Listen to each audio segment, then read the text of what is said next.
Friends, I just pressed the let's go live button, so let's wait for the stream to fire up all across the fruited plain of the internet before we go ahead and get started on this lovely, lovely Monday. We got to make sure all the tubes are connected. And sometimes the Monday show is a little bit rusty because there's some cobwebs on the tubes. We're finding that out today. But it looks like it's working, so that means we can go ahead and get started. Let's do it, shall we? Hello, my friends, and welcome back to yet another episode of Watching the Watchers Live. My name is Robert Gouveia. I am a criminal defense attorney broadcasting from the Valley of the Sun, deep in downtown Phoenix, Arizona. And today, my friends, we are talking about exposure. We have a serious hearing that we're going to attend to today. There was the Judiciary Committee from the House of Representatives talking about crime in New York City, in Manhattan, all because of Alvin Bragg, the guy who's prosecuting Donald Trump out of the Manhattan DA's office. They were there saying, hey, Alvin, you've got all this time to prosecute your political opponents. Why don't you prosecute the criminals in your state? So we're going to go through that, have a couple fun clips, not a ton. The audio was really bad in this proceeding for some reason. They don't have good audio. I know how difficult that can be. But they were there. We'll hear what Jim Jordan said. This woman was very fun and interesting. Adam Schiff got blasted, and somebody said, I love you, Jim Jordan. And who doesn't love Jim Jordan? Look at that guy. What a fella. So we'll go through that. Then actually, we have some legal heavy lifting to do because Alvin Bragg and Jim Jordan are in the middle of this civil lawsuit. Alvin Bragg is suing Jim Jordan to stop Congress from executing an injunction against Mark Pomerantz. This was one of the prior prosecutors who is no longer at the office, but Bragg sued Jordan to stop the subpoena from being effective, and Jordan and his people responded, and the docket is just lit. It's fired up. It's fireworks. So we'll go through that. Fun interview from Michael Cohen. He was out over, I think, last week or the weekend. He actually showed up on CNN and talked for like 6 minutes. I don't know who advised him to do that, but he is doing this, and he's responding to Donald Trump's $500 million lawsuit, which we spent some time on last week. We read through the whole lawsuit. $500 million. Whew, that's a lot. And that is now on Michael Cohen's doorstep. He's asking for fundraising. His attorney had something to say, and we're going to go through his part of the interview because he's responding to this, saying, I never even signed an NDA at all. One of Trump's lawyers is now recusing himself because he's going to be forced to testify. So he's getting off the Mar-a-Lago case. That's Trump's lawyer, Evan Corcoran.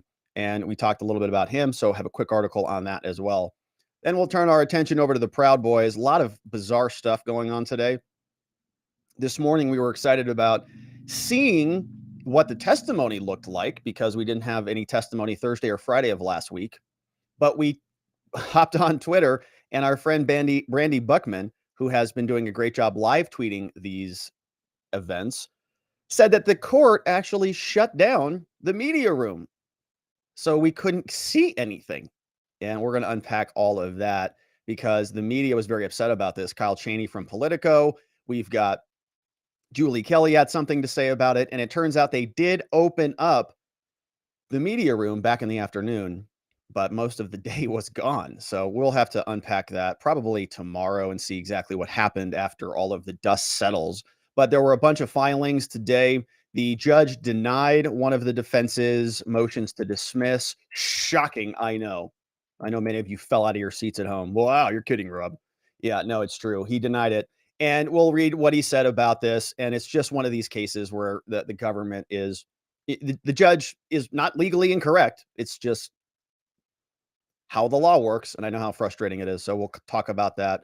And then we had a great motion that was filed by Carmen Hernandez, defense attorney extraordinaire, who's doing a great job there representing Zachary Rehl, and she filed this motion to strike or to add, actually, to reintroduce some evidence due to the rule of completeness, FRE 106, Federal Rules of Evidence 106, rule of completeness. And she's saying, hey, if the government is going to talk about these Proud Boys marching around being violent maniacs, we want to show some other marches where they were attacked, just like they said that they were attacked here, just like other incidents where they were attacked. That's why they're marching. That's why they're doing the things they're doing, not to insurrect the country, but because they are just walking around and they are regularly attacked. And so Carmen is referencing another YouTube video where you can see right here in these still frames where the Proud Boys are walking down and agitators came in there and tried to impede their free marching, their free association privileges and rights.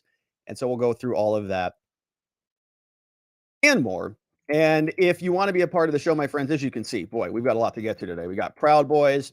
We got Judge Kelly shutting down the court, sealing the court, denying motions to dismiss. We're going to hear from Michael Cohen and Pencil Neck today. So if you want to be a part of the program, best place to do that is by joining us on our community. Best place is over at watchingthewatchers.locals.com. We have a ton of fun there. We have morning streams, morning headline streams. We have an after party debriefs there. We're working on other things here.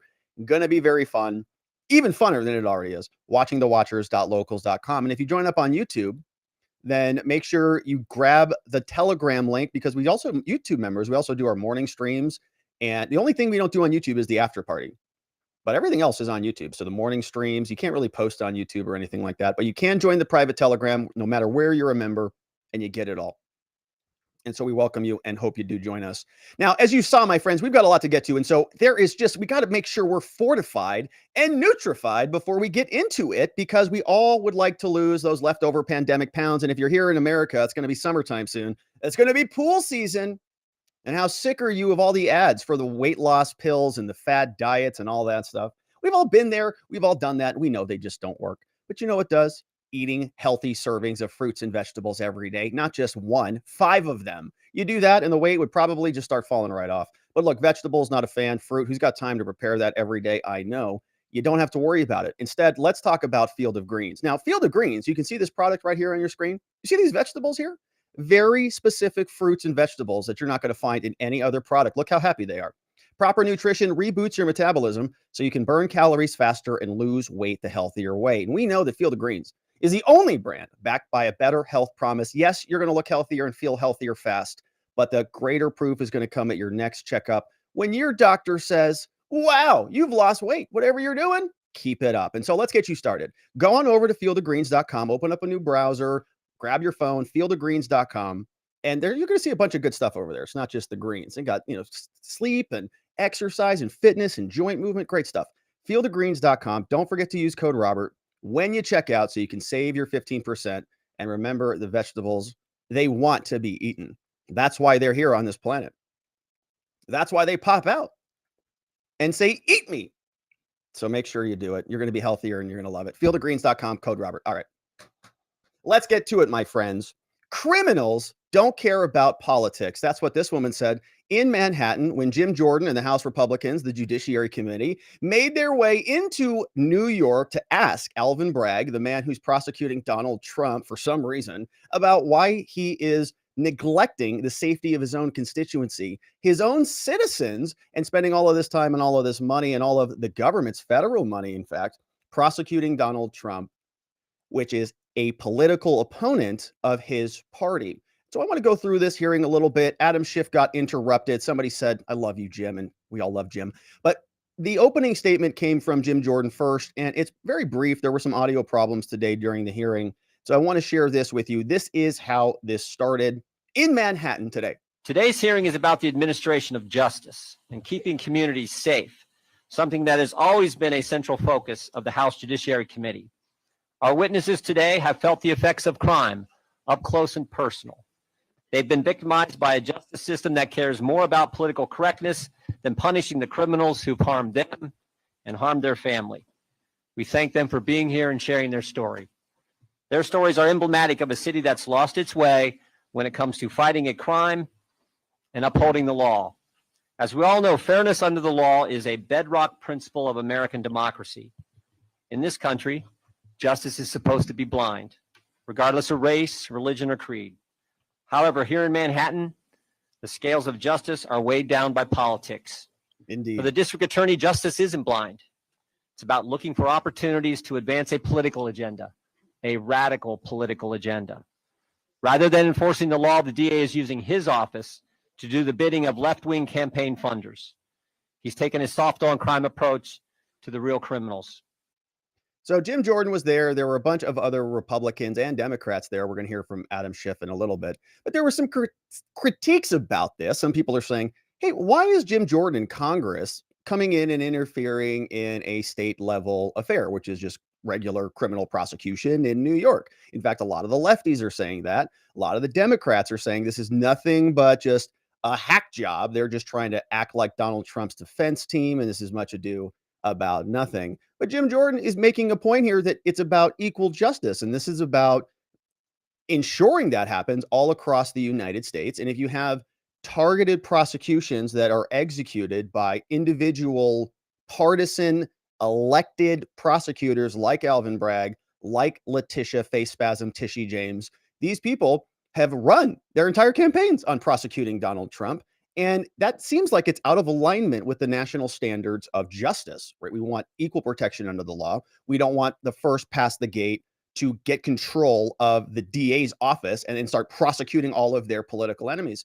And we've talked about this here on this channel, that this is a line that you really can't come back from. You know, they've crossed this Rubicon. They have decided mutually assured destruction is the game they want to play. And so Congress, as we know, after the January 6th Select Committee, they can do basically whatever they want. They don't even have to follow their own rules. They can just create a committee. As long as the House passes it, they don't even have to constitute it with whatever the rules say. And the courts will defer to them because of separation of powers. They say, hey, it's Congress. What do you want us to do? Get in there and tell them how to run their house? Just like we wouldn't want the Congress to get into our house and the judiciary and interfere in our house. So it's interesting to hear a lot of the lefties now suddenly complaining about state sovereignty and about a Congress that should show some restraint, and that all of this is breaking historical precedent and all this stuff. You say, hello, have you guys seen what you've been doing for these last several years? The whole fabric of the country has changed under your tenure. And so now they're just playing a little bit of your game, and now they're going to cry foul about it, as of course they are doing. Now, Pencil Neck Adam Schiff Watermelon Head is going to explain the Democrats' position on this, but I want to just share this quick snippet of this woman who was explaining that while Alvin Bragg is focused on prosecuting Trump for charges that have expired, in my opinion, a long time ago, he is neglecting to protect his own constituency, which is concerned that they're getting ransacked and attacked, and they're getting robbed from and stolen from, and they're getting abused in their own city streets. Why is that? Well, Jordan asked some questions, as did some other Republicans. This is what it sounded like. We've been called jackbooted thugs by the opposing party for having this hearing. The audio is really bad. As they switched mics, the audio is not leveled appropriately. So let me try to correct that while we're here. It's been called foolishness. I don't believe your stories are foolish. We've heard from the congressman that represents this district just 6 months ago, who said, quote, you've got people randomly being shot on the subways. You've got people randomly being thrown into car trunks and driven to remote places and shot. There's an insecurity not felt here in 25 years, end quote. If the local congressman is saying that, then I don't believe you all are crazy for saying the same things. And I thank you all for being here. Ms. Brame, you've shared so much, and we thank you. Is there any further comments you'd like to have? We hear all the talk about the former president from the other side, but this is not a political hearing, despite claims from the other side, and I give you the floor. The only people I hear talking about politics or President Trump is from the other side. Oh, I don't hear no one. I don't hear any of these victims. I don't hear anyone else talking about President Trump, no. except from the people from the other side. From the other side of where? The other side of the moon, the other side of the world, the other side. Whatever that is. Let me tell you something. Victims can care less about anyone's political ideology or party. Neither do criminals. They don't go up to a person and ask them if they're a Democrat or a Republican before they bust them in the head. No, they don't. Okay? Or before they push them in front of a train. No, they don't. Or before they stab them to death. That's true. These are real life people that we're dealing with. We pay you guys Our tax dollars pay you. A lot. You work for us. We do not work for you. Right on. Committee will be in order. Committee will be in order. Belongs to the gentleman from Texas. Ms. Brame, I want to thank you again. And while the other side wants you to stop talking, She's not going to stop talking. And cheers to that nice lady who was saying they do work for us and they are hyper partisan. They would rather drag out literally and squeeze out these felonies to prosecute Donald Trump and make headlines about it for a long time. 34 felonies. Oh my gosh. They're on MSNBC hyperventilating about it. You read it. It's a recurring payment problem. Send a bill, invoice felony, invoice recorded felony, invoice paid felony. Every month. That's it. That's the crime. This woman here and a lot of other people who were sitting there today were talking about people being murdered and killed and not having any justice. And Alvin Bragg and the Democrats too busy hyperventilating about Donald Trump. And they just can't let it go. They're so petrified of him that they have a new talking point saying that the Republicans are now basically an extension of the Trump team. Adam Schiff says that the Republicans showing up, doing their duty as Congress to determine whether they need to pass legislation as Congress, as much as that grosses me out. They have the right to do it. We know that they're Congress. They've gobbled that right up, unfortunately. Here's Adam Schiff now blasting the committee for doing this, but this very brave protester is not having it. Of course, this is not a coincidence at all. Instead, it is the GOP leadership in Congress doing what it has done best for the last 6 years, and that is to act as the criminal defense counsel for Donald J. Trump. Get out of here. Well, let me tell you this. Let me tell you this. Capitol Police, gentlemen, will suspend. Capitol Police. People are talking about their families being Capitol dead. Police will remove the gentleman from the Let me audience. tell you this. Let me tell you this.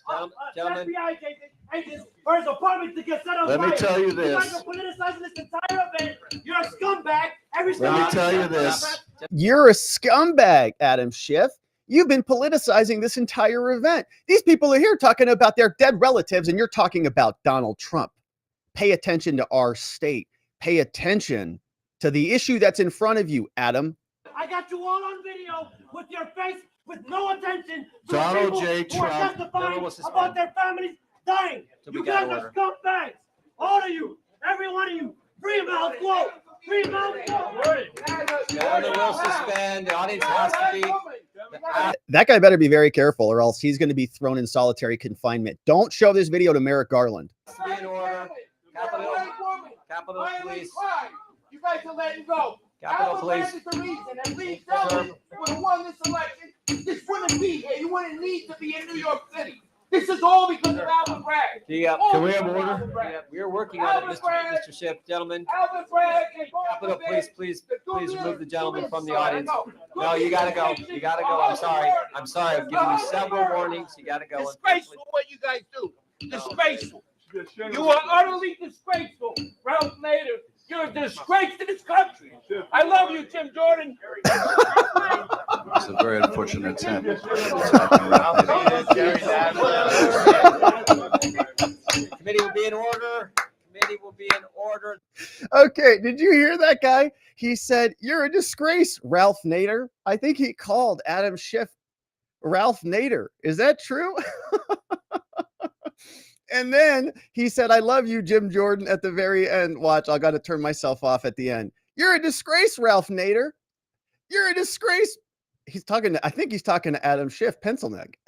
And he calls him Ralph Nader. And then at the end, "I love you, Jim Jordan." All right, here it is. No, you gotta go. You gotta go. I'm sorry. I'm sorry. I've given you several warnings. You gotta go. Disgraceful what you guys do.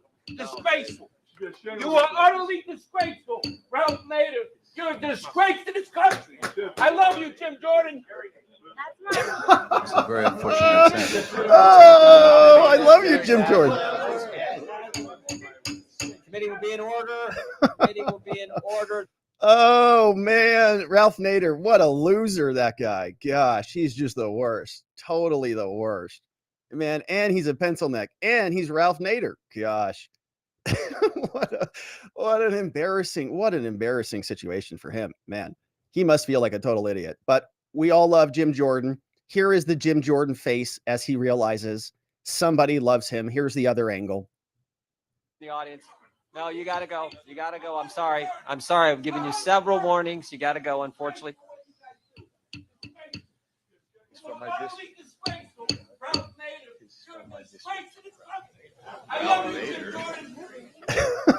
It was a very unfortunate attack on Ralph Nader. The very unfortunate attack on Ralph Nader, says Adam Schiff, which is a good save on that one. Just amazing. All right. So that is what happened in Manhattan. Criminals don't care about politics, but you know what? The politicians don't care about criminals. They only care about Donald Trump. That's all they care about. They wake up. We know that Letitia James says her soul is fueled by Donald Trump. And so they're not going to stop at anything to get him. And of course, we will continue to cover that. But things are also heating up.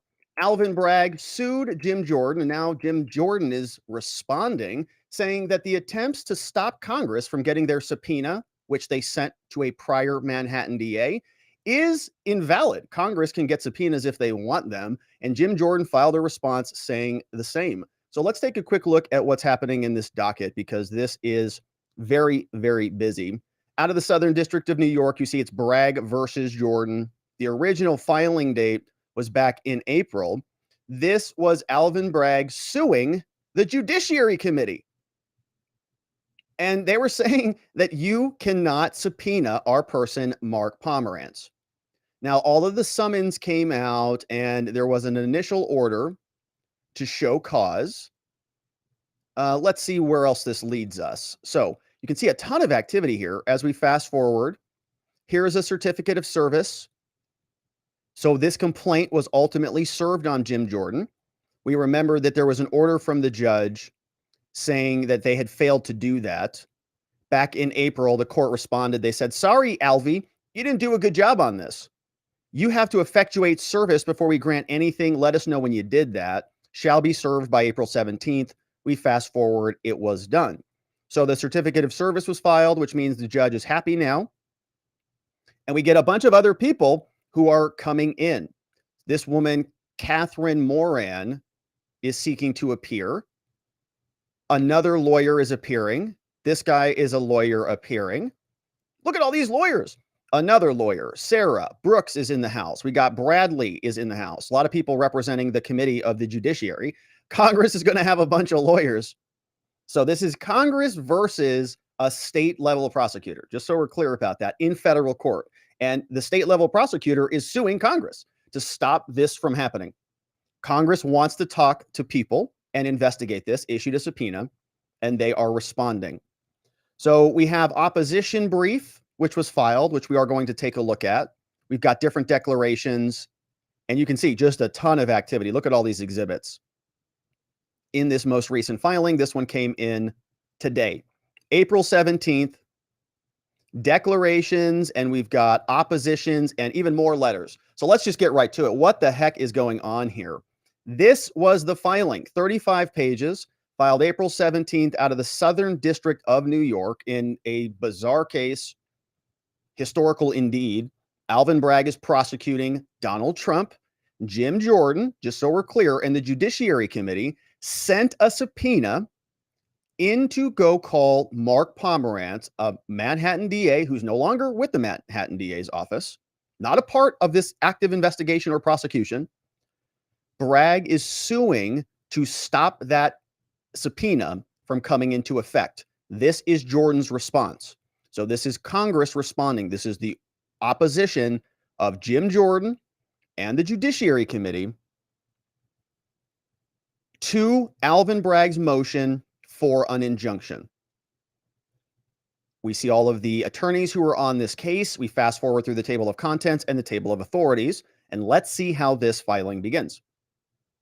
With an introduction, the Judiciary Committee and their attorney, they write, Alvin Bragg seeks extraordinary and unconstitutional relief from a court to impede our congressional inquiry. we have issued a subpoena and they must comply.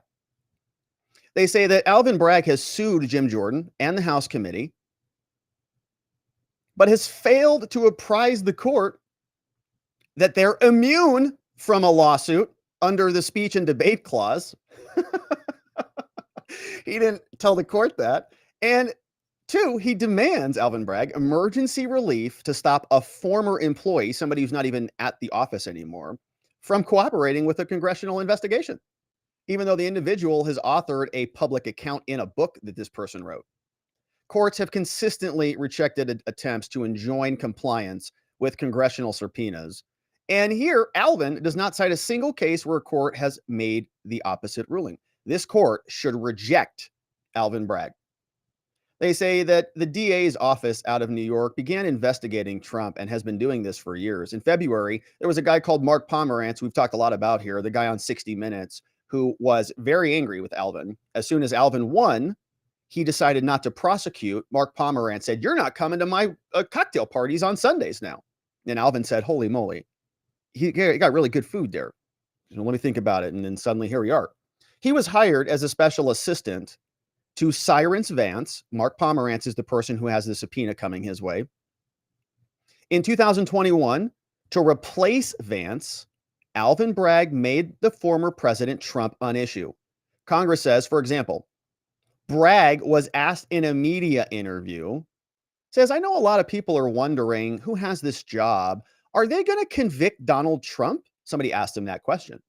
And we have this in a written declaration from Todd Tattleman. So we have a person who is declaring this. I asked this question. "Whoever's in this role, Alvin, are they going to convict Trump?" Alvin responded, "Look, that is the number one issue we know Vance is investigating. I'm the candidate in the race who has the experience with Donald Trump." He said, "As a candidate, it is a fact that I have sued the former president more than 100 times." The campaign of Alvin Bragg's rival for the nomination even accused him of attacking the president for every political advantage that he could get. So this was sort of a tacit thing that he was incorporating into his campaign. He wasn't actively saying, "I'm going to get in there and prosecute him," but he's saying, "I'm the candidate. Look, I'm the candidate who can do that." Bragg became district attorney January 1, 2022. Pomerantz resigned less than 3 months later. His publicly available resignation letter, which we read here, said he did so because Alvin wouldn't prosecute Trump and he was uninvited to the parties. His public resignation reportedly left Bragg, quote, "deeply stung." His feelings were hurt and caused him to issue an unusual public statement emphasizing the investigation was far from over, right? We went through this. We've covered the whole thing here. Pomerantz, this attorney who is a former prosecutor who is now under congressional subpoena, wrote a book that gave a firsthand public account of the office's inner workings. In his words, he told the public, quote, all about the working of the investigation with the former president. He described the inner dialogue of the investigation. He recounted internal conversations between attorneys working on the investigation, summarized internal discussions with witnesses. He talked about attorney mental impressions, strengths and weaknesses of prosecutorial theories. On the other hand, he did not discuss what happened in front of the grand jury or in sealed litigation. Now, Bragg apparently took no legal action to prevent Pomerantz from disclosing any of the information in the book. He never sued to stop the book being published. It was released in February of this year. Pomerantz then gave a flurry of media interviews, showed up on 60 Minutes, Rachel Maddow all over. We played clips here, crying about this. I can't believe, yeah. Oh, gosh. And remember, this is a weird situation because this guy apparently was working for free and resigned only to was like dedicating his time as a senior attorney just like a year plus. And then my understanding is he's now formed a law firm that is dedicated to prosecuting Donald Trump or whatever their neat phraseology is for that activity. Here, Bragg took no legal action to stop these interviews, to prevent Pomerantz from discussing any of the information. All the office did was send a single letter to Pomerantz saying that you got to get permission before you make these disclosures.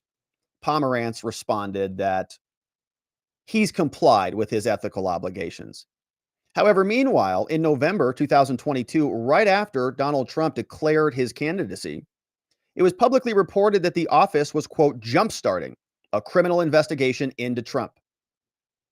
On March 9th, it was reported that Bragg's office has invited the former president to testify before a grand jury, a move that comes before being indicted. It was reported that the office would seek to pursue, quote, unusual charges against the former president by bootstrapping an unnamed and uncharged, we still don't know what it is, federal crime onto a misdemeanor conduct, thus extending the statute of limitations. And given Bragg's campaign rhetoric, the timing of the resurrection of this campaign, Vance's prior decision not to proceed with the charges, the unusual nature of the charges, this gave widespread rise to speculation that something would be coming. And it did. The committee in Congress began this investigation soon thereafter, concluding that the prospect of a politically motivated prosecution of a former president could give rise to issues of substantial federal concern. You're kidding. That is because a former president is unlike any other former federal official, and Congress has long recognized the interest in the American people in the president does not cease when his term in office ends. Former presidents are entitled to protective services, special benefits, and the prospect of politically motivated prosecutions of presidents could have a profound impact on how they exercise their powers while in office. If presidents think that they have to exit the presidential office and be subject to prosecution by a bunch of hack partisans like Alvin Bragg or Letitia James, it might cause them to govern differently. And Congress might want to insulate them from that type of recourse so they can do their job without some elected person changing the course of the entire election. For example, the president could choose to avoid taking action he believes to be in the national interest because it might impact New York City, right? What if Donald Trump says, look, we got to make this decision. New York, sorry, you're going to bear the brunt of this thing, you know, whatever it is. Or any other place. Hey, there's an emergency here. We're not going to be able to do this. We've got to do this instead of that. Pick any decision. It doesn't even have to be an emergency. Going to pick this decision, do this thing or do this thing here. And now they just get prosecuted for violating some local ordinance. Trump shows up to lunch. One of his Secret Service agents parks in a parking space, forgets to refill the meter. Class 5 felony. Arrest him. Indict Donald Trump. How could he employed him, thereby he has agency over that. It's his fault. And it's reckless. He's obstructing the thoroughfare, which is interfering with our democracy. You know, you pick whatever you want.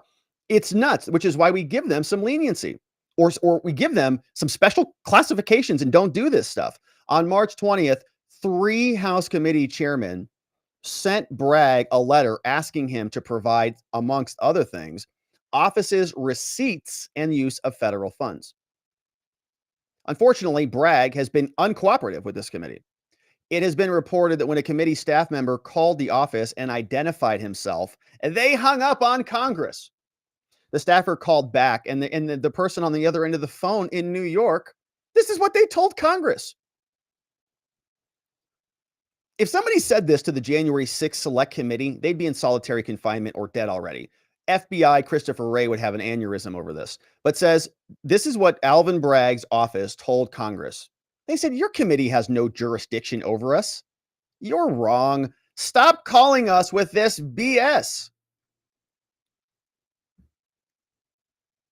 They told Congress that. So Congress called back. They hung up again. In responding to the March 20th letter, the office refused to respond, but it did describe how it uses federal funds. So the committee sent a second letter over to Bragg's office that explained its investigation in more detail and said, we're asking for your voluntary compliance, buddy. Days later, the fact that the former president had been indicted was made public. The next day, the office responded to the committee's letter again, refused to voluntarily comply. They did tell us, though, they spent federal funds in its investigation of Trump. Federal money in the investigation. That's it. That's it. It's game over. That's all you need, right? Because Congress has the power of the purse. We know we have the Commerce Clause. We know they have just like endless gobs of authority when it comes to money. And so they just have questions about money and federal funds. That's it. As part of its investigation, the committee also sent a letter to Mark Pomerantz, who's no longer with the DA's office. Though the committee requested his voluntarily cooperation, He declined because the office, Bragg, had instructed him, don't provide any information or any materials. And the committee, therefore, subsequently subpoenaed him to compel him to come. We read through all of that here. The committee informed Pomerantz that because of his unique role as a special assistant district attorney leading the investigation into Trump's finances, he's uniquely situated to provide relevant and necessary information to inform the committee's oversight and potential legislative reforms, which is basically copied and pasted from Liz Cheney and Adam Kinzinger's letters that they sent out to thousands of people all across the country after January 6th. They said, well, we're talking about the transition of power and we're talking about legislative reforms. And they came up with any reason and they were able to do whatever they want. Congress can do the same thing now. And they're doing it. Good to see. 5 days later, Bragg sued Chairman Jordan for sending a subpoena, the committee, and Pomerantz, and requested a temporary restraining order and a preliminary injunction, barring compliance of the subpoena. So Congress sends a subpoena to Mark Pomerantz, who's not even there anymore, and Bragg files a lawsuit against both of them, basically saying to Mark Pomerantz, you're not allowed to talk. I want an order from the court saying you can't speak at all. And also telling Congress their subpoena's invalid. Now, this is going through the Southern District of New York. So the court declined to enter this and ordered them to respond. And we have a hearing scheduled for April 19th. So we have some brief argument, which we'll just fast forward through because a lot of it's pretty technical. But they tell us, there are reasons why they're going to fail.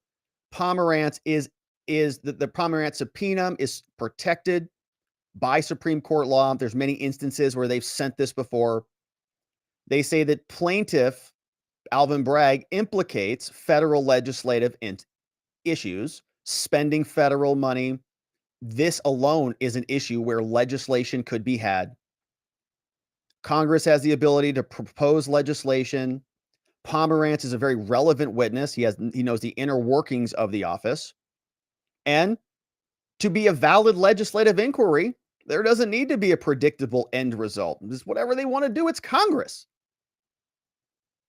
And generally, I don't like this, right? We kind of hate this when Congress comes into our states and into our cities and impedes on all of our crap. But this is what we were talking about happening. If they're going to do that, if the January 6th Select Committee is going to do this, they are swinging the first punch, and the Republicans have to play the same game in order to survive. They're doing it. It's a nice thing to see that they're doing it. It's unfortunate this is the current state of affair of our country, but this is how it is. And if they're going to be playing this way until they are defeated, the Republicans better be playing the same way. Congressional defendants are necessary parties under the rules, meaning they need him. Congress says we need him. We need him. There's precedent to tell us accordingly. And so as we fast forward, you see, we're going to scroll down to the very end of this thing and see what the conclusion has for us before we jump into what they're asking for. And here we are. They say, for these reasons, the motion for the temporary restraining order and the preliminary injunctions should be denied. This would be really watering down the congressional authority. And they're asking the court to take a hands-off approach.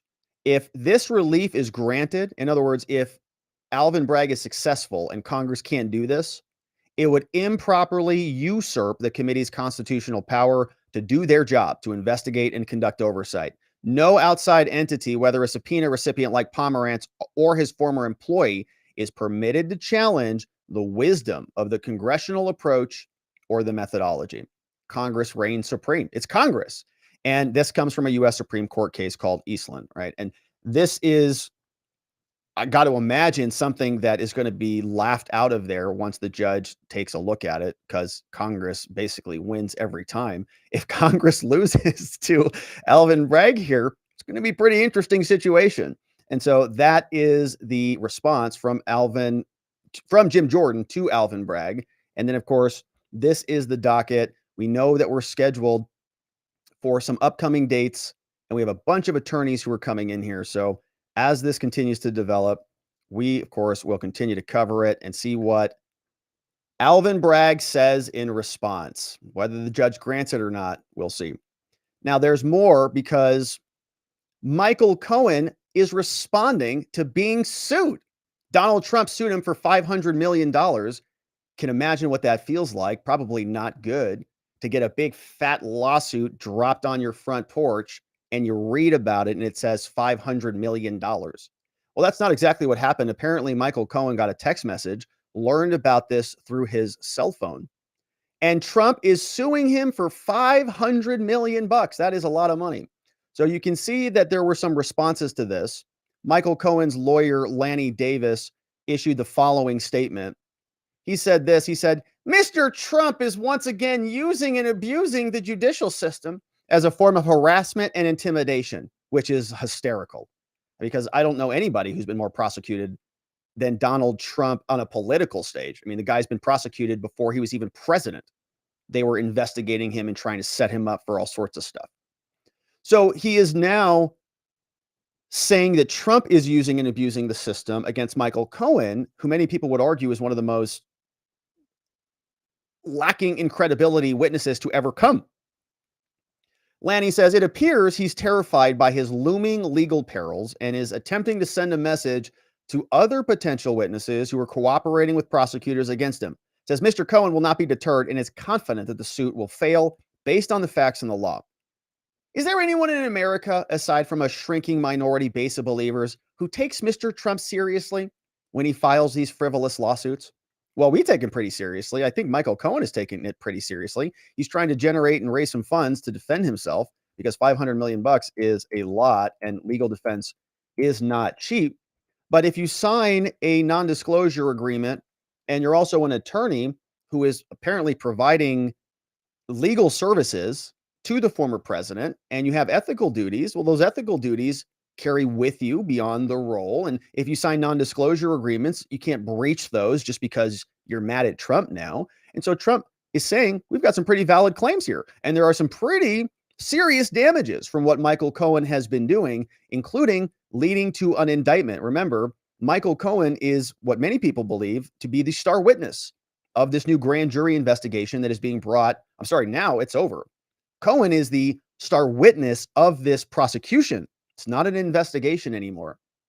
So there is very likely a possibility that Michael Cohen will be an actual witness in a trial against Trump. Trump will be sitting there at the defendant's table, and Michael Cohen comes up and testifies and gets cross-examined. And so Trump just sued him for $500 million for civil claims for breaching a non-disclosure agreement and for breaching his ethical duties as Trump's lawyer. Those ethical duties carrying on beyond his disbarment. Cohen explained what it feels like to get walloped with a $500 million lawsuit. There is no such document. You said you never signed a. I never signed an NDA. Let's fix this audio here while we're here. We had some normalization issues with that prior hearing we were listening to, but let's turn that off here. And there was a couple of years back. Did you sign a confidentiality agreement? When there is no such document. You said you never signed I never signed an NDA. There was a couple of years back. Did you sign a confidentiality agreement? When there was a document series that was going around the Trump org, I never signed it. But more importantly, years ago, Charles Harder had, when I was putting out the book Disloyal, had sent a letter, a cease and desist letter, and claimed to have attached this NDA. We had asked for it. It was never attached. It's actually not even part of the complaint. It's also missing. So you're saying that they are not going to produce any document that has your signature on it saying you wouldn't talk about the conversations that y'all had privately? Yeah, I don't recall signing any NDA, and I would like to see the document. So far, it has yet to be produced. Okay, we know that he has a pretty bad history with producing documents. Remember that Robert Costello said that he waived attorney-client privilege and authorized Robert Costello to speak. And he said, I never waived anything. And Robert Costello said, yeah, you did, dum-dum. It's right here. And he pulled the paper out. We played that clip here. So there's a history of this guy not remembering signing things. He didn't remember that he waived privilege. He didn't remember that his lawyer evidently sent a letter to the FEC saying Trump had nothing to do with any of the Stormy Daniels stuff at all. and that now he didn't sign this NDA. Even this CNN woman is not believing him. Are you sure they're not going to produce anything for you? Are you sure about that? You think Trump is trying to intimidate you or maybe others from coming forward? Well, with this that's the whole lawsuit? purpose of this lawsuit. It's to harass and intimidate. It's not just to harass and intimidate me. It's also to put out a message to everyone else that if in fact you follow in what Cohen is doing, you too will get a $500 million lawsuit against you, which you're going to have to defend. Well, that person also breach their NDA? If they also breached their NDA and if they were also Trump's lawyers and they breached their attorney-client ethical duties, well, yeah, then they'll also get sued. But not just because they're existing. That's not why. They actually have to do something, Michael, which is why you're being sued. And to be honest with you, defense is expensive. If in Are fact you going to be able to afford a lawsuit like this if it doesn't get tossed out? the answer is no. No. However, I was fortunate enough that American Patriots put together a GoFundMe, and it's already, our first goal was to reach $100,000. I think we're already halfway there. And I'll figure out how to make it work with various different law firms in Florida as well as New York, even if that means that I have to start, doing some of the legal work myself. Don't do that, Michael. You represent yourself? I would not represent myself as the counsel, but I can do certainly Yeah, a you're lot of the disbarred, work. That's what Because I've been you've been doing over the disbarred, course, right? sure, over the last couple of days. I was looking at different. Yeah, she's been disbarred. She is not believing it either. She says, wait a minute. You're going to do your own legal work? Oh, gosh, you're going to end up in prison, man. Are you sure you want to do that? Weren't you disbarred? Now, before we continue on, this was the clip. Remember this clip? This was the one from Michael Cohen's former attorney, Robert Costello. And he brought this up. This was Michael Cohen's signature. And he said this specifically. Michael Cohen said the following: I didn't sign any documents. That I waived attorney-client privilege. I'd like to know when, how, where. I don't recall waiving anything, but again, this is. I don't know what he's talking about. And Okay, here it tonight, is. He was on another station Robert Costello. denying that he waived the attorney-client privilege. Here it is, Right there. in writing. Yeah. And that's his signature on the second page. Amazing. That's unbelievable. I guess he didn't know that, and the district attorney didn't know that. Yeah. And I told them, Michael Cohen has been in your office 20 times and twice in the grand jury, and he forgot to tell you that he waived the attorney-client privilege. Of course. Yeah, he can't remember anything. So in this situation, he's also, no, I don't, non-disclosure agreement. I have no idea what that was at all. Strategies that I would employ. Am I going to, once I ultimately get the complaint, it still hasn't been served, but once it gets served, then the clock starts running. I can look at maybe doing a Rule 12 or Rule 16 motion and force an immediate deposition. We can file an answer. We can go ahead, make a motion for summary judgment or dismissal. There's many different strategies, and I'm trying to figure out which one will put me in the best situation and him in the, obviously, the worst. Given you're a former attorney, what would be the basis for your motion to dismiss? I don't want to talk about it only Yeah, because good call. I haven't come up with the strategy yet. Good. And yeah. once I do, I'll come back and I'll let you know. Yeah, So let us know. why talk about it publicly if Definitely. you haven't come up with a strategy yet? Well, I'm not the one who came up. I was sitting in my room watching television when my phone started to blow up, telling me that Donald just signed a $500 million lawsuit. He just filed a $500 million lawsuit against you. Yeah, that Do you have a sucks. comment? I said, he did what? Yeah, That's what? how you found out Yeah. from reporters. Yeah. When the Trump campaign and Trump world found out that you were coming on to talk about this, they sent a statement saying Michael Cohen has zero credibility. Any and all statements made by him about President Trump and others should be disregarded as the rantings of a deeply troubled, jealous, and sad individual who is clearly trying to rehabilitate his image by selling what's left of his soul through lies and deception. Oh. What's your response? Brutal. I think he's deflecting. I think he's Oh. actually referring to himself. He probably had that written while looking at himself in the mirror. I heard the same stupidity when Bob Costello, after he was before the grand jury, came out in front of the gaggle and said basically the same thing. This is Donald Trump's playbook. Use the same lines over and over again. Rat, convicted perjurer, felon, no credibility. This is how Donald Trump plays. And I know the playbook because I wrote part of it. And I know exactly what he's doing in advance. It's very sad to see that this is the language coming from a former president, a guy who's right now allegedly leading the Republican Party wanting to be the 47th president of the United States. So you see the comments that come out on Truth Social. So before he wants to attack my credibility, so far, everything has turned out to be exactly right. District attorney here in New York, grand jury ended up indicting based upon not just my testimony, but multiple people's testimony. Can I push you on something though? Because for those of us who have covered Trump and therefore known you for a long time, it's still stunning, even after all these years, to see the disconnect between the two of you. This lawsuits, you filed lawsuits against him that were dismissed. He's now filing a lawsuit against you. I'm sorry, what case did I file that's just been dismissed? When you filed the suit against Trump and Barr and just the U.S. generally, when you went back to when you were back to prison after you wrote it's on your book. appeal. It's on appeal, and it's not dismissed. She came prepared. She is blasting him right now. You can hear those little subtleties. You know, you've been going at it a long time, like the lawsuit that you just got dismissed, and like, you know, when you went before you went back to prison. Did you hear that? It's like 2 digs in this. It's like a roundhouse, like wah, boom. She got them both out there, and it's pretty good. Your lawsuit was dismissed right after you went back to prison. See the disconnect between the two of you. This lawsuits, you filed lawsuits against him that were dismissed. He's now filing a lawsuit against you. I'm sorry, what case did I file that's just been dismissed? When you filed the suit against Trump and Barr and just the U.S. generally, when you went back to when you were back to prison after you wrote it's on your book. appeal. It's on appeal, and it's not dismissed because it lacked veracity.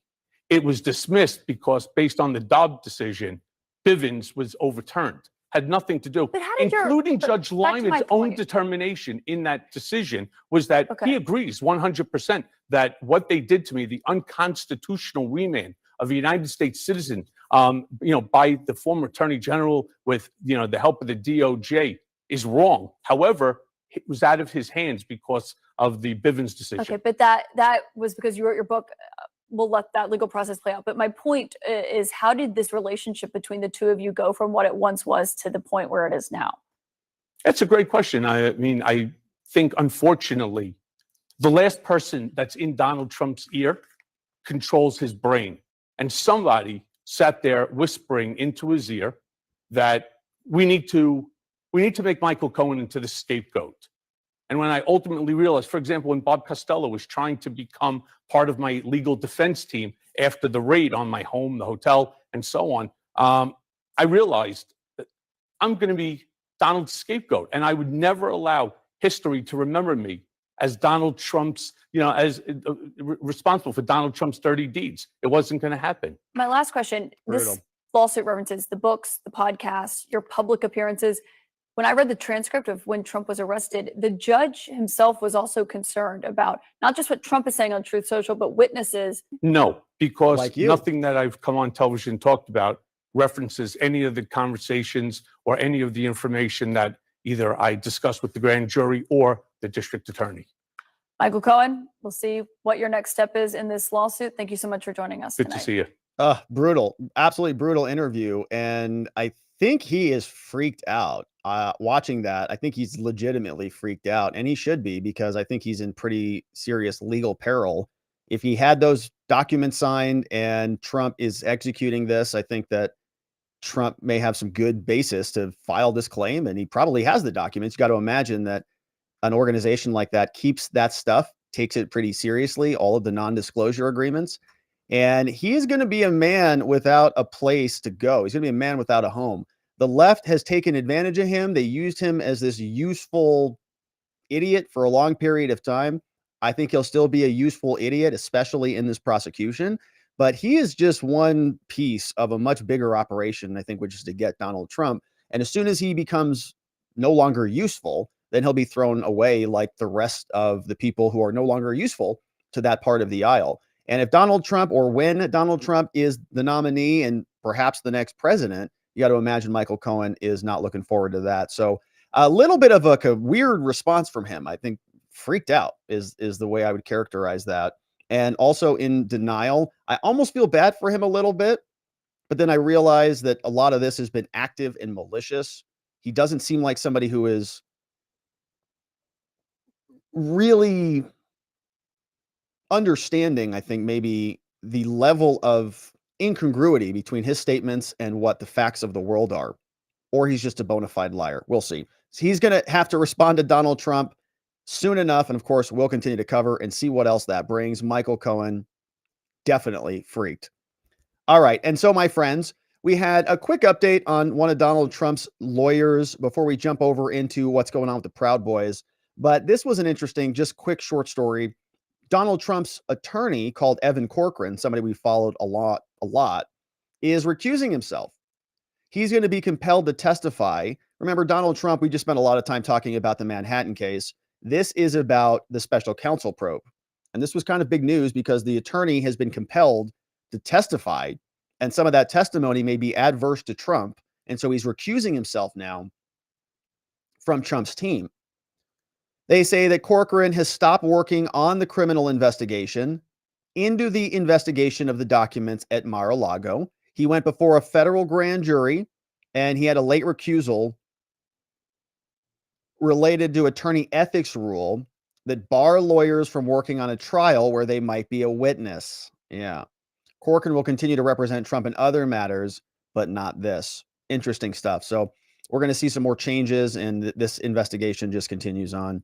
A lot of stuff happening there, of course, all in Trump world. We will continue to cover it, and there will be a lot more to get into.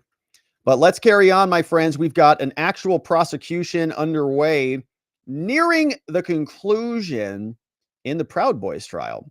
The Proud Boys trial was closed, and this was a major bummer.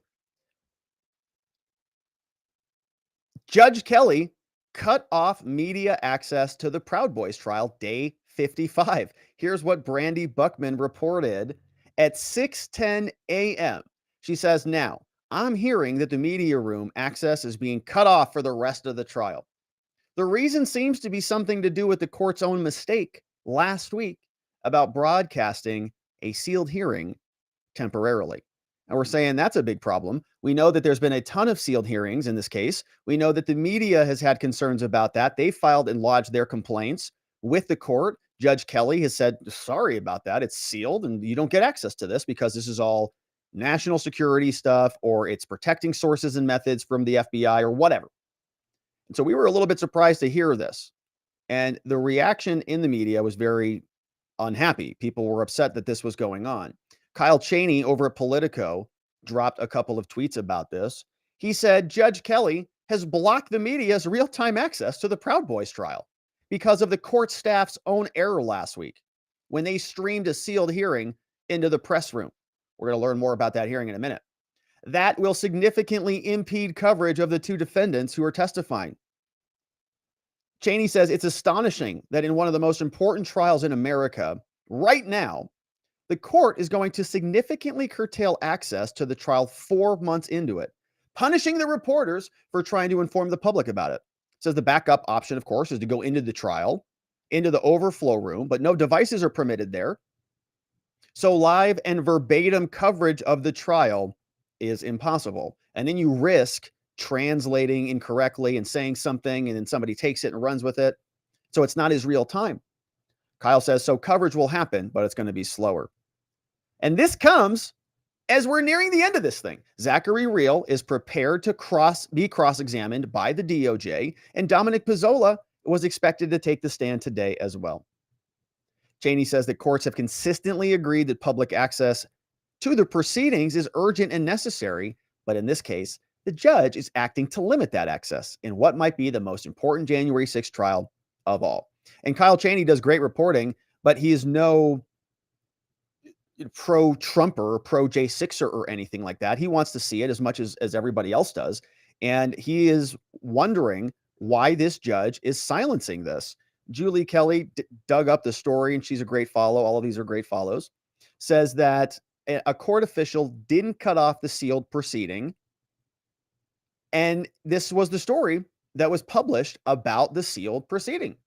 CNN says that a judge in a Proud Boys case denies a mistrial motion. We're going to read this motion in a minute. But here's what the hearing was about. The federal judge overseeing a trial of 5 Proud Boys denied a mistrial motion. In late March, several jurors reported 2 incidents in which they were approached outside the courthouse by members of the public. That happened in a sealed proceeding that was inadvertently streamed to a media room. Kelly denied a mistrial motion in that proceeding from all 5 defendants, saying that every member of the jury was questioned about the interactions and confirmed they could still be fair and impartial. Kelly denied motions from other defendants because they said none of the jurors expressed a concern that this would affect their service. He said he instructed the jury to disregard those interactions. The ruling ends an argument over how to handle these incidents. And Kelly described these interactions in detail under seal. In one instance, 3 jurors were walking away from the courthouse when they were approached by a man on a bike. The man began discussing the trial. He was watching at the courthouse, and while it was not clear if he mentioned the Proud Boys or the defendants by name, the man said that the case was interesting and called a recent defense witness crazy. The individuals did not say that he knew they were jurors. 3 jurors told Kelly, the judge, that they thought the incident was odd and weird, but they didn't become concerned until they saw the same man sitting in the courtroom the next day, looking at them and whispering to someone else in the gallery. One juror told Kelly that seeing the man gave her a weird feeling. So some weirdo's watching these jurors and making his way into the courtroom. There was another instance. Kelly said that a juror reported seeing the same man at a metro stop on 4 separate occasions. The first time she saw the man, the juror said that he asked her if she was serving on a jury, but she didn't mention any case specifically. Kelly said that the issue was referred to the U.S. Marshals, who went to the metro station to find him, watch the man walk into a homeless shelter. From any view of the photos, it was certainly plausible that he was homeless. Now, after his ruling on Thursday, courtroom staff said the video was being streamed in the courthouse. He says, well, I guess there's nothing we can do about it now. Shut it off now, I guess. And so they did. And that was Judge Kelly and the proceedings. Now, the proceedings were cut off today, but they were apparently reopened near the end of the day. And Brandi Buckman shared that with us. She says that the media room has reopened this afternoon. I'm now live tweeting again.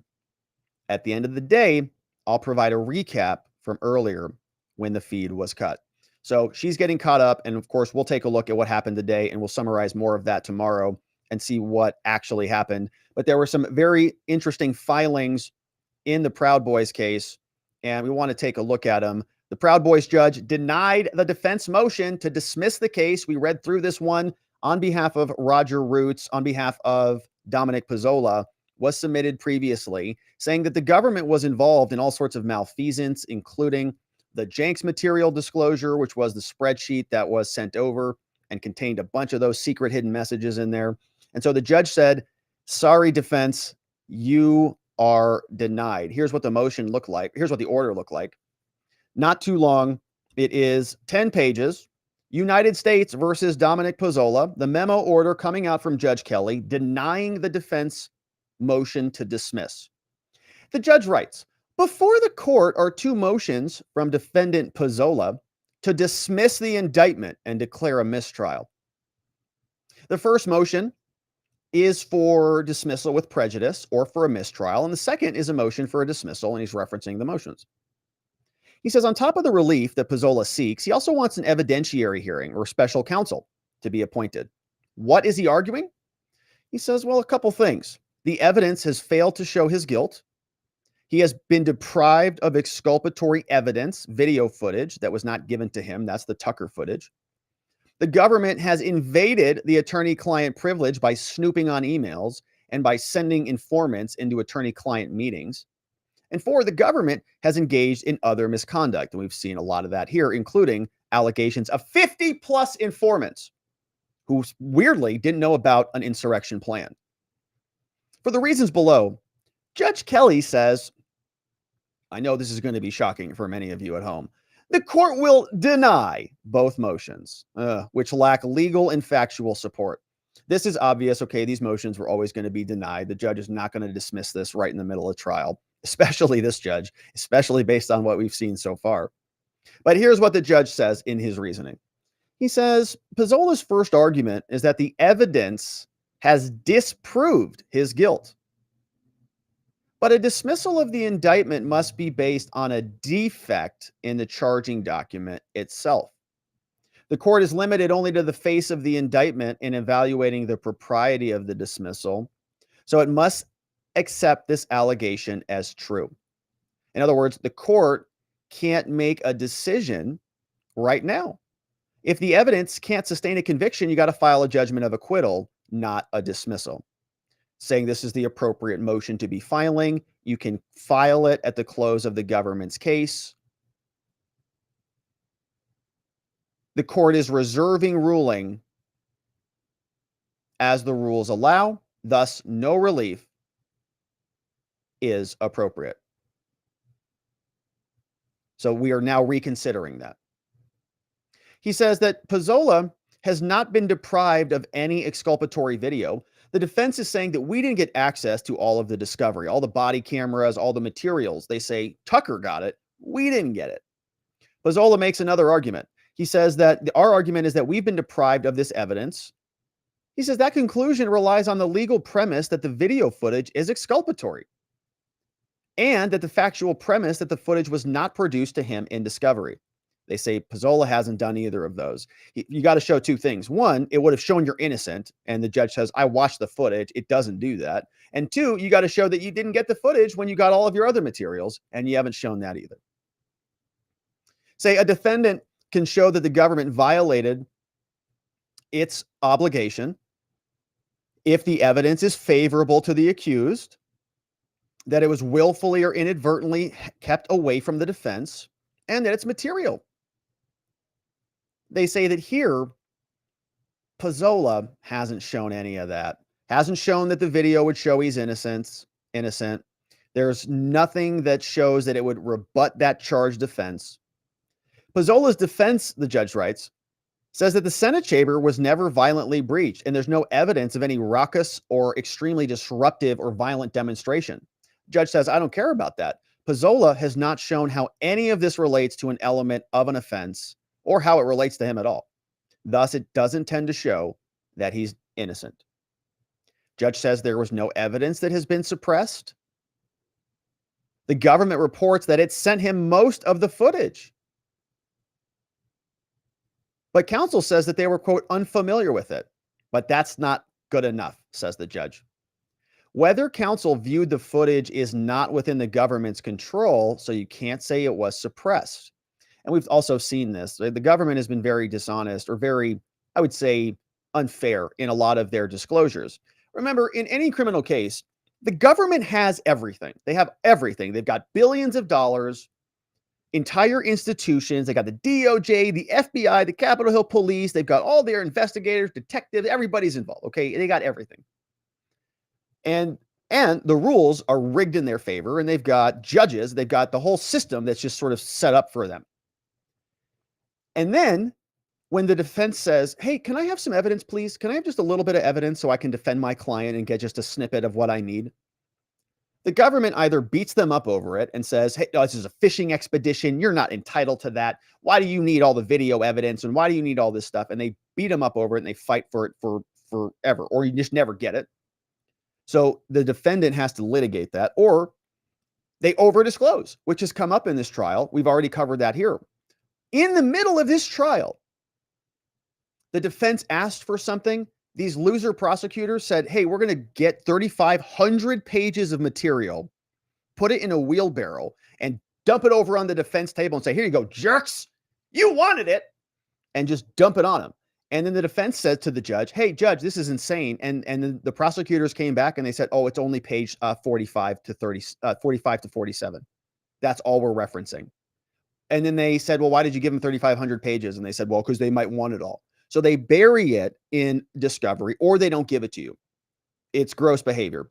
But then when the government asks, so that's basically, this is the latter argument.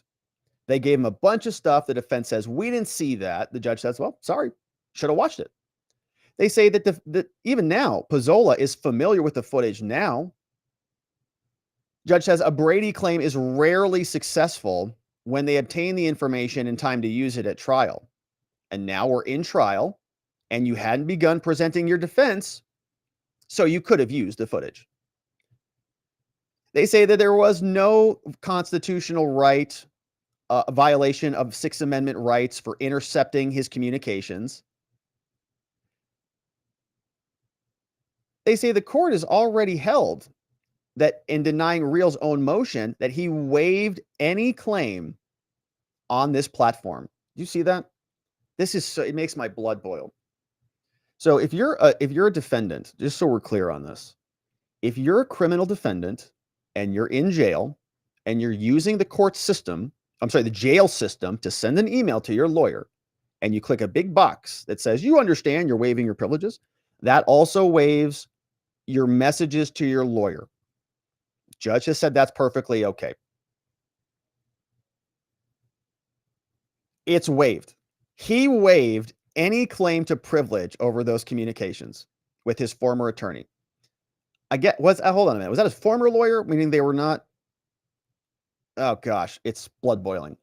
In any event, the judge says, skipping over it because he knows how horrendous this is, even if Rehl had not waived the privilege, Pezzola lacks standing to assert the right of his co-defendants. Okay. So now it's a standing argument embedded in a waiver of privilege. Judge says there's no evidence of government misconduct.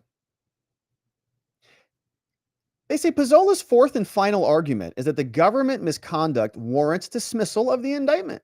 His conclusion is based on messages sent to FBI Special Agent Nicole Miller that the government inadvertently disclosed.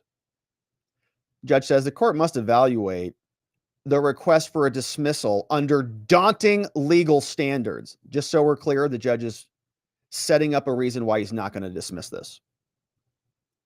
They notice it's extremely powerful. It has to reach a demonstrable level of outrageousness. And the judge says we haven't gotten that here. Pezzola only tries to surmount that with conjecture.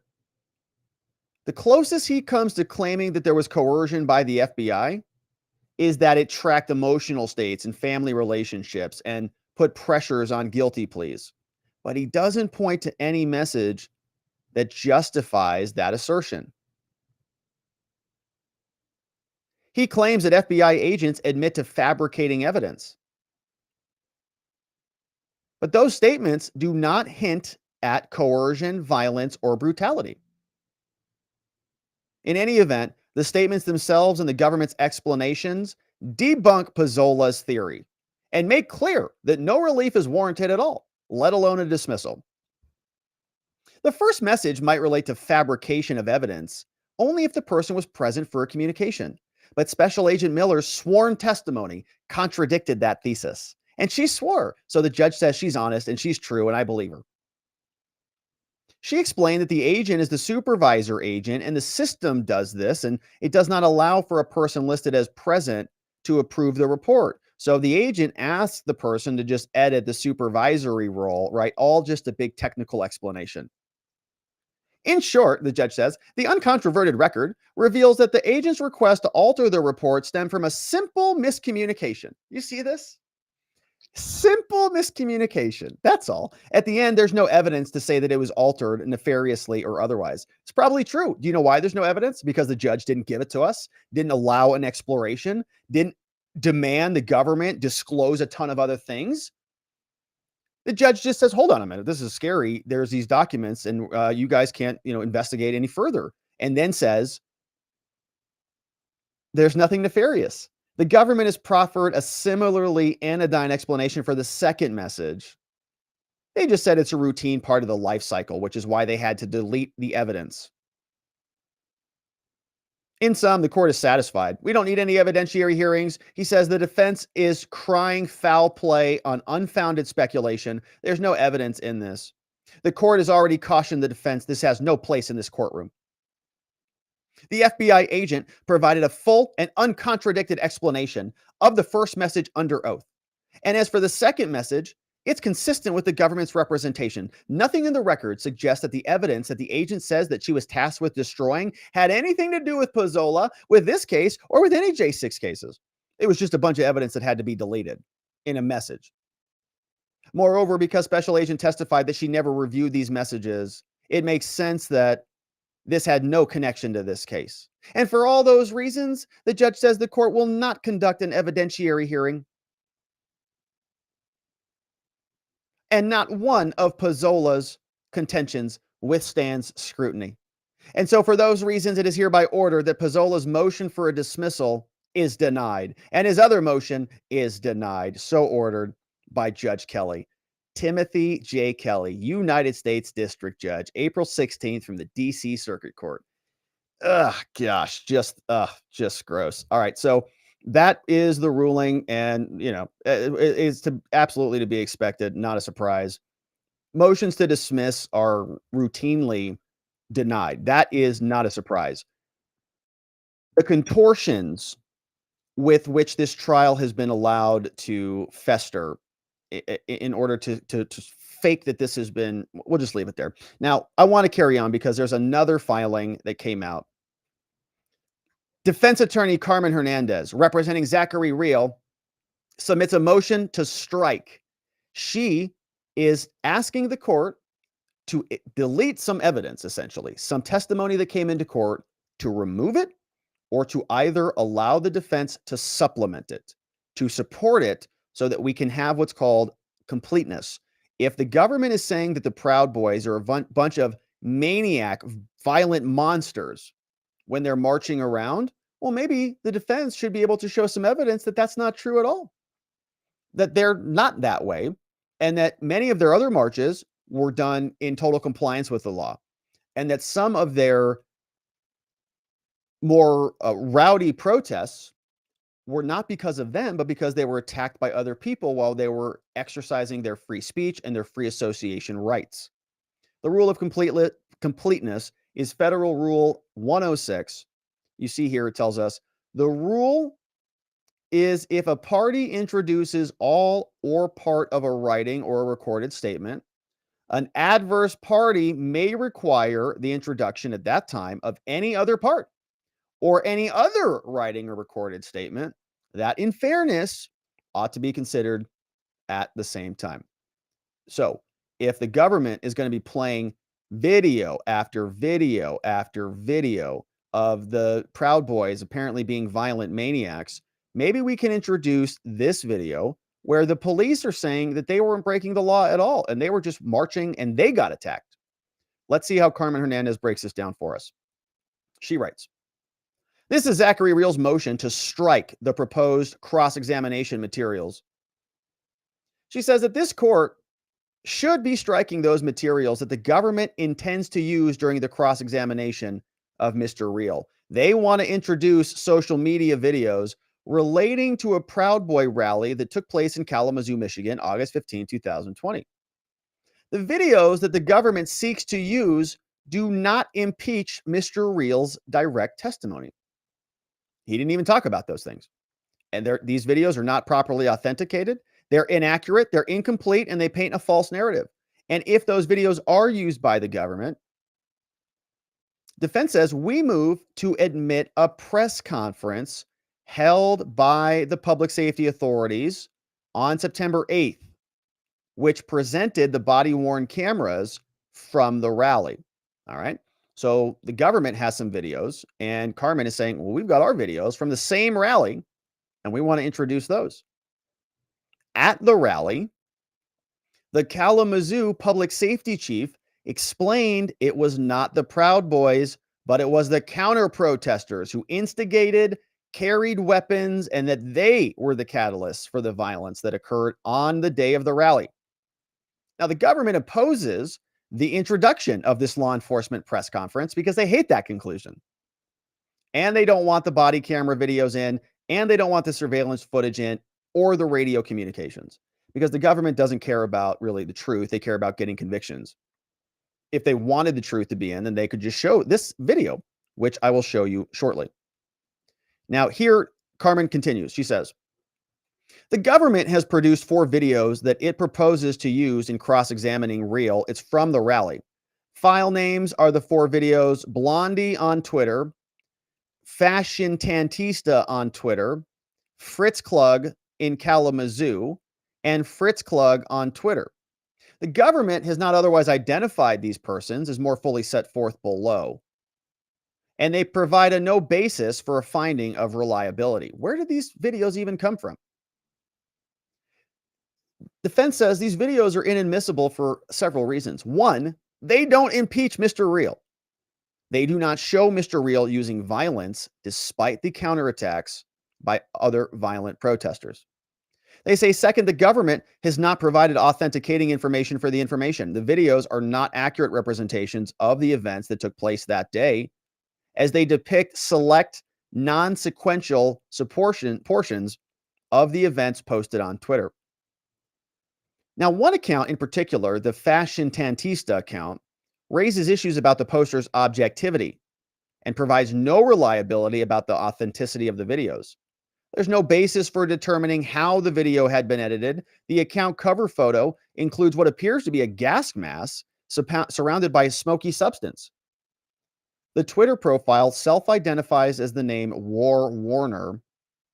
Location, Flaming Hell. Neither term is defined, but both terms implicate violent imagery. Here's a screenshot. You see, this is the person where the government is getting their videos from.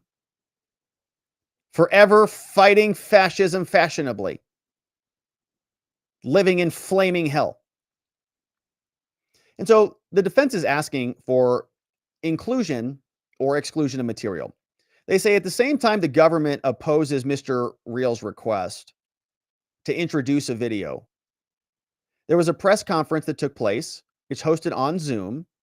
It is an accurate representation of the rally, and this is the YouTube video there. During the press conference, law enforcement officers detailed the public safety response, and they noted that counter-protesters were the catalysts to the violence. Indeed, the police videos showed the Proud Boys marching peacefully through the street.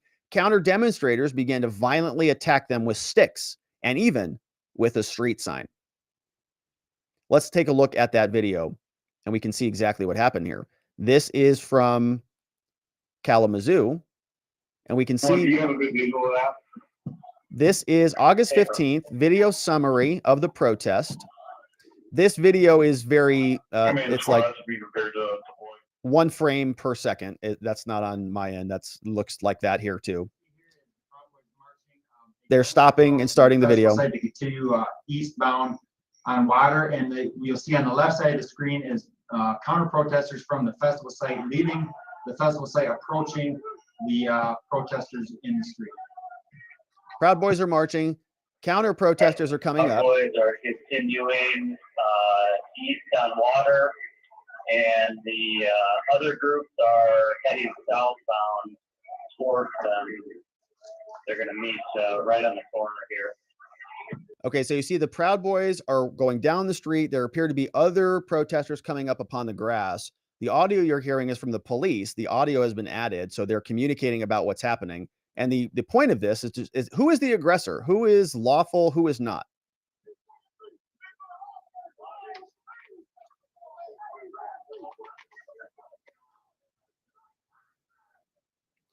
So they're allowing it to continue to walk. You can see some people on the left there. And you see these guys yelling at him now. And we have some content warning in the background. So, you know, sometimes 1 or 2 might sneak through. But the police are going to start commenting here in a minute.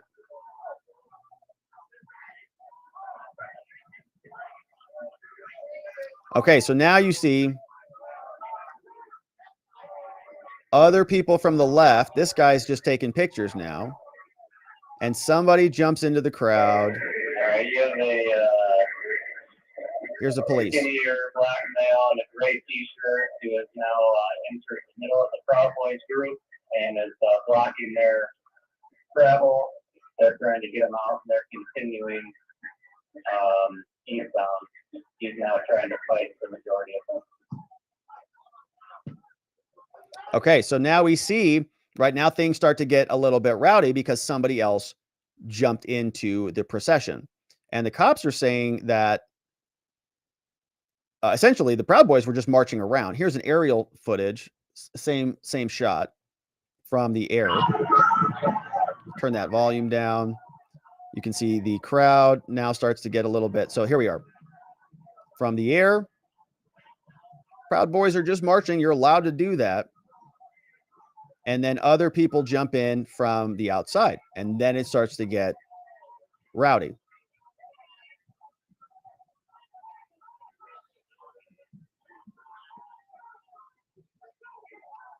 Okay, so the point of that is that the Proud Boys weren't the people who were instigating this, and they've got a history of not instigating things. During the press conference, Chief Thomas highlighted a portion of the video where the counter-protester threw a disposable frozen cup into the Proud Boys, which the chief said initiated the skirmish. Assistant Chief stated, the investigation shows that the most of the felonious assaults and those that were armed with weapons like clubs, bats, and batons were from counter-protesters. One particularly violent scene shows a counter-demonstrator hitting an unarmed protester with a bat and knocking him out, an unarmed Proud Boy with a bat and knocking him out in the scene. So Ms. Hernandez is saying, Your Honor, due process requires that if there is one side of the evidence, we should be able to correct a prosecution witness. Under the due process clause, she says the government may not seek to introduce or use in cross-examination videos whose provenance and reliability are not established, and documents which paint a false narrative when compared to known reliable body-worn camera videos, surveillance, and contemporaneous radio transmissions that we just heard. The materials produced to the public by the Kalamazoo safety authorities, body-worn camera, surveillance footage, and radio transmissions are the very class of materials the government regularly uses, and the government has used these materials in other cases. So now the government seeks to rely on unauthenticated materials while at the same time trying to mislead and paint a false narrative. Therefore, under the rules, she says, while the court's trial procedures order did not require Mr. Rehl to produce these materials to the government before it proceeded to conduct its redirect, Mr. Rehl attempted to resolve this issue with the government to no avail. And so for the foregoing reasons, she tried to ask them about this. They said no. Mr. Rehl respectfully requests the court strike the videos the government seeks to use in the cross-exam, saying they're not impeaching him. They paint a false narrative. And if they don't strike those materials, allow this video, which we just watched, to come in to supplement the record under Rule 106 and due process. Another great motion filed by our friend Carmen Hernandez, defense attorney extraordinaire, representing Zachary Rehl in the middle of the Proud Boys trial. So the government wants to just take bits and pieces and use them against the Proud Boys as they regularly do. And the defense is asking to strike it or to be allowed to include more of it so that the jurors can see the full picture. We'll be looking forward to seeing what Judge Kelly does here. My guess is it's not going to be good. Of course, we'll continue to cover it. Now, my friends, that was it for the day. We covered a lot of ground here. We got Proud Boys trial. We're going to learn more about what is happening tomorrow. Hopefully, we get a full day of proceedings that we can inquire about. We had some good updates on the Trump lawsuit. Michael Cohen, a little bit freaked out responding to his $500 million lawsuit. Response from Jim Jordan back over to Alvin Bragg. And we got some good updates about what's happening in Manhattan as the Trump witch hunt continues. But now, my friends, it is time to hear from you and to see what you have to say about this over from our friends at watchingthewatchers.locals.com. We'll see what some of those super chats look like. We appreciate all of our amazing friends in the chat. I think I saw a super chat come in from Fred. Hey, we had another one from Adam and Erica. Good to see everybody in the house. Adam has a great question. Yeah, that's a great question. Says, when Jim Jordan emoji? It's a good one. You guys have a good suggestion on that? Do we have a good Jim Jordan emoji? Nothing comes to mind, but you're right. We definitely need a good Jim Jordan emoji. I love you, Jim Jordan. I love you, Jim Jordan. Erica Helton's here. What's up, Erica? Thank you for this nice sticker. I appreciate that. Looks like a gold coin, which I'll take. I appreciate it. Thank you, Erica. And Fred Pedamonte and his dog, Johnny. Let's see who's here today. He says, Rob, I was sleeping and heard a loud noise. The house was shaking. Opened the door. There's a Black Hawk helicopter, and Johnny's in the passenger seat. Oh, boy. I think I know what's going on there, Fred. Did you hear the story today about those Chinese police stations? A lot of arrests taking place there. It's probably where he's going. Probably where he's going, Fred. Good luck to you. Blackhawks, Johnny. Maybe they're conducting some operation in, Central America. I don't know. But that is from Fred and Johnny. Good to see you, Fred. And thank you, Johnny. Good luck out there all across the skies. Let's see who else we have. Over on Rumble. We have some Rumble friends in the house. Who's chatting away over there? I see Sedona. We got user Donut Mind Me's in the house. We got some Rumble mods in the house now. Man, we're leveling this place up. We got Army Brat, NC Native, Chappaquiddick Drinkers in the house. Nick Danger, T-Tones. Yeah, T-Tones was saying about Jim Jordan, maybe a wrestler. He's a wrestler. Does he have a good headgear GIF or GIF? Depending on which one you use. Seth Covington's in the house. Good to see you, Seth, and our friends on Rumble. Let's pull open Twitter before we debrief the show with our members for our member-only after party. And hey, if you're a YouTube member, don't forget to grab the Telegram link. That's where we're going here in a short minute. Paul Minot is wondering. Paul Minot's on Twitter. He says, what did I do? The heck is this about? I didn't do anything. Ralph Nader, what a loser. Total loser. I can't believe he was in Manhattan today. Here, James Pepper says, Bragg will not indict Jim Jordan. And Danny McWilliams says, there is no justice for the low and middle class. We just can't afford legal fees. It's a different set of justice, isn't it? There's no doubt about that. But all right, so those are from our friends over on Twitter. Shout out to our friends on Rumble. Thank you, everybody, for the super chats. Welcome to all of our new members on the day. We are going over to our after party at watchingthewatchers.locals.com. YouTube members, join us on Telegram.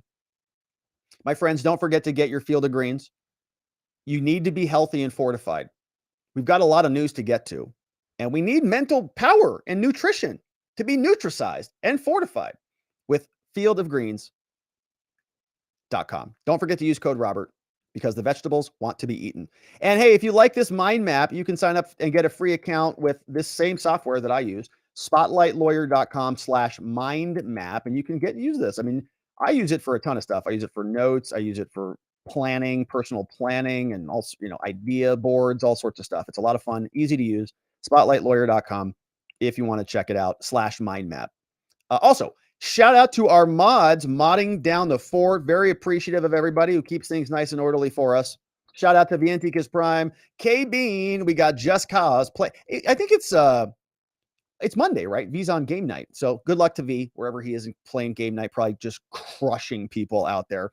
Just Cause, playing hooky, Ronnie Cole, Zulu, Geomancy Games. We got Zach Nichols in the house, John Allen, Janak, Dog Digger, and Donut Mind Me. Says Jerry Nader over on Rumble. We got Sleepy Dog Lee. Shout out to Paul Mino and our friend Geegum over on Locals. And we are grateful for all of our mods who keep things nice and orderly on the show. But that, my friends, is it for us on the day. And hey, wait a minute. Waldo the Lost. Hey, Waldo the Lost gifted 5 memberships to our YouTube membership. So thank you, Waldo the Lost. I'm very, very grateful for that. We've got 5 new members coming in. Waldo the Lost is bringing everybody in the house. So thank you for sending that in. And hey, if you're a new member, don't forget to grab the Telegram link because that's where we're going right now. I got a special shout out for our friend Zach Nichols. Zach Nichols sent in a very nice dono. And Zach Nichols, I'm grateful for you, my friend. Zach Nichols, if you're not on our locals or you're not in our Telegram, Zach Nichols is always posting the coolest pictures of some of the things he's working on. We're very grateful for Zach. Thank you, Zach. Very generous. Very grateful for you, my friend. We had another one come in from Words Mean Things over on Locals. Thank you, Words. Says, isn't the Proud Boys judge just setting up the table for all kinds of appeals? He is, but remember, we're in the DC Circuit, so it's going to be the DC Circuit Court of Appeals. And what are they going to do? We just read their ruling. I mean, not to throw cold water on any of this. Words Mean Things, but the DC Circuit Court of Appeals, we thought maybe they would come and give us a good ruling on the obstruction charge, and they came back and gave us kind of a bizarre ruling on that. So in other words, I'm not so sure that we're going to get much by way of appeal or there's going to be anything good to come by any of these arguments, but we'll see. I think the better recourse is to win the presidency and issue a mass pardon, or go that route, or just decline further prosecution. Just instruct your DOJ, we're not prosecuting these things anymore. And then, pardon any of the nonviolent offenders, which is probably most of them. Anyway, so you get the point, but thank you, Words Mean Things. Great question. There will be a long way to go on this. And hey, a bad poet. This is I think, so YouTube gave me a special notice. A bad poet. It says the first super chat from a bad poet, like the very first one ever. Whoa, I feel special right now. That came in from a bad poet. YouTube pointed it out. Says your first one. Man, I'm honored and humbled, a bad poet. Thank you. I bet your poetry is great, by the way. So don't sell yourself short. I appreciate you being here. Thanks for supporting the show with your lovely dono. And Dolphin Fan also gifted some memberships. Oh my gosh, Dolphin Fan is like so generous. Dolphin Fan, thank you for that. So yes, random person says Dolphin Fan also gifted. I think that one flew by my screen. And sometimes I miss them. If I miss your membership support, I apologize. But what's so cool about gifting the memberships is that when you come into the chat the next morning, like for example, we'll have a morning stream tomorrow. If you want to join in, we have some extra fun. It's a little bit more casual. We cover some of the other stories we can't get to here. But then you get to see other people in there. And this morning people were saying, hey, thanks for the gift. I had no idea and stuff. So it's kind of a cool way to give something to somebody who may not have an opportunity to join in or may not think about joining in. And so we're grateful for Dolphin Fan and for everybody who supports our memberships, and Waldo the Lost. Thank you, Waldo. But all right, my friends. So speaking of that, we are going over to our after party. If you're a YouTube member, check the community post on the YouTube app, grab the Telegram link. It's a private top secret link. That's where we're going to be going right now as soon as we wrap up here, which we will do right now. And I want to thank you for joining us and being a part of this show. We will come back tomorrow to do it all again. We're going to see what else the day has in store for us, and there should be a lot of it. And we hope to see you here so that together with your help, we can shine that big, beautiful spotlight of accountability and transparency down upon our system with the hope of finding justice. Have a beautiful night, my friends. Sleep very well. See you right back here tomorrow. Bye-bye.